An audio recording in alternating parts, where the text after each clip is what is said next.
দুইটা সময় তওবা করে লাভ নাই। একটা হচ্ছে মৌতের যন্ত্রণা শুরু হয়ে গেলে, মৃত্যুর যন্ত্রণা শুরু হয়ে গেলে আগে পা থেকে শুরু হয়ে আস্তে আস্তে গলার দিকে আসে। হাদিসে যেমনটা এসেছে, সূরা ওয়াকিয়ার মধ্যেও আছে যে পায়ের দিক থেকে যন্ত্রণা শুরু হয়ে আস্তে আস্তে আস্তে আস্তে এই গলার দিকে আসে, এবং আত্মাটা গলার এখানে যখন চলে আসে, এখান থেকে মালাকুল মউত আত্মাটাকে নিয়ে চলে যায়। এবং চোখ দিয়ে তাকিয়ে থাকে মানুষ, রুহটা চলে গেলে মানুষ চোখ দিয়ে তাকিয়ে থাকে। দেখবেন এই কারণে মৃত ব্যক্তি তাকিয়ে থাকে, চোখ খোলা থাকে। এবং তখন আসমান থেকে সিঁড়ি নামিয়ে দেওয়া হয়, ওই সিঁড়িতে করে আত্মা চলে যাচ্ছে, ও তাকিয়ে দেখে যে আত্মা চলে যাচ্ছে। এবং মানুষ মারা যাওয়ার পরে চোখ জীবিত থাকে অনেকক্ষণ।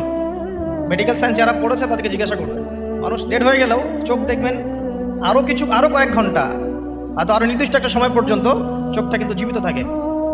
এই জন্যে চোখ বন্ধ করে দিতে হয়। যাই হোক, যেটা বলছিলাম যে মৌতের যন্ত্রণা শুরু হয়ে গেলে তওবা করে লাভ নাই, তওবার দরজা বন্ধ।